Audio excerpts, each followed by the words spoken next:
Assalamualaikum warahmatullahi wabarakatuh. Apa kabar anak-anak ustazah semuanya? Semoga kita tetap selalu dalam keadaan yang sehat ya. Nah, pada video kali ini kita akan melanjutkan pelajaran kita tentang siklus air. Tema 5H, subtema 1. Nah, adapun tujuan pembelajaran kita pada kali ini diharapkan setelah menyimak video antum dapat mengetahui proses dari siklus air. Anak-anak ustazah, sebelum pelajaran hari ini kita mulai, marilah bersama-sama kita membaca doa sebelum belajar. Bismillahirrahmanirrahim. Rabbi zidni ilman warzuqni fahman wa amalan sholihan.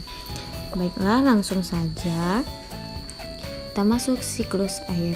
Nah, anak-anak ustazah, air merupakan sesuatu yang penting bagi makhluk hidup.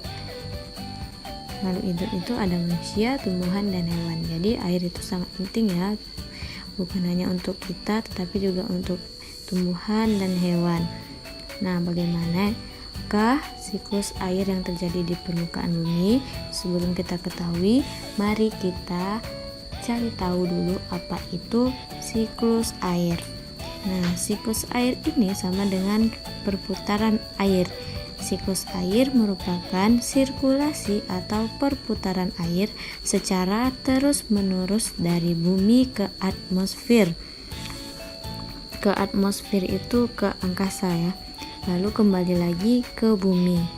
Nah, tahapan dalam siklus air itu yang pertama ada evaporasi atau transpirasi, yang kedua ada tahapan kondensasi, yang ketiga presipitasi, dan yang keempat infiltrasi. Nah, silahkan antum perhatikan gambar berikut ini. Di sini kita akan melihat siklus air.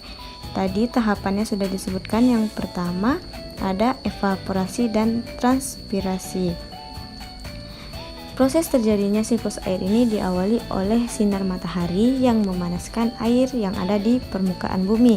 Nah, evaporasi itu merupakan penguapan air yang ada di laut, di daratan, di sungai, dan tempat lainnya. Nah, itu namanya evaporasi.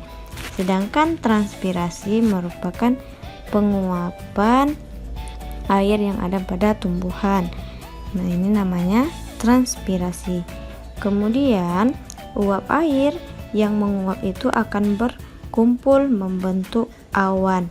Kemudian kumpulan uap air akan mengalami pengembunan karena perubahan suhu yang semakin dingin menjadi titik-titik air atau serpihan air. Nah, uap air atau awan akan menjadi titik-titik air ini dinamakan dengan kondensasi atau pengembunan. Selanjutnya, uap air yang telah menjadi titik-titik air akan turun dalam bentuk hujan, salju, ataupun es. Nah, ini namanya adalah presipitasi. Nah, air hujan yang jatuh itu akan meresap ke permukaan bumi. Ini namanya adalah infiltrasi. Nah, anak-anak ustazah, berikut siklus airnya.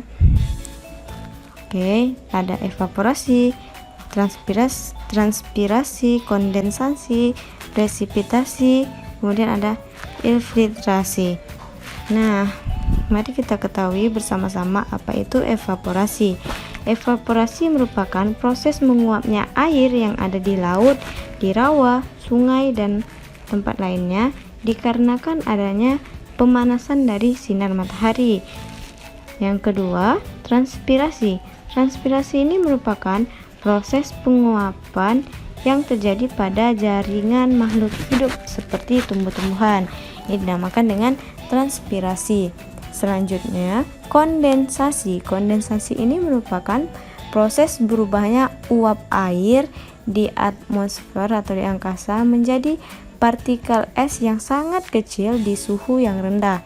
Nah, partikel es tersebut itu dia saling mendekat satu sama lainnya sehingga menggumpal sebagai awan. Ini namanya peristiwa kondensasi.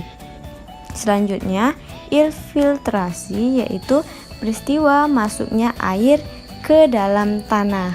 Nah, jadi itulah dia tahapan atau siklus dari air. Nah, apa sajakah faktor-faktor yang mempengaruhi siklus air? Nah, yang pertama yaitu penebangan hutan, yang kedua pembukaan lahan dengan membakar hutan, yang ketiga pembangunan jalan, yang keempat pemukiman padat penduduk, yang kelima kurangnya daerah resapan. Nah, anak-anak ustazah, kesimpulannya siklus air itu melalui 4 tahapan. Yang pertama evaporasi atau transpirasi, yang kedua kondensasi, yang ketiga presipitasi, dan yang keempat adalah infiltrasi. Infiltrasi masuknya air ke dalam permukaan bumi. Nah, sampai di sini dulu pembelajaran kita hari ini. Semoga pelajaran kali ini antum dapat memahaminya dengan baik. Ustazah akhiri, wassalamualaikum warahmatullahi wabarakatuh.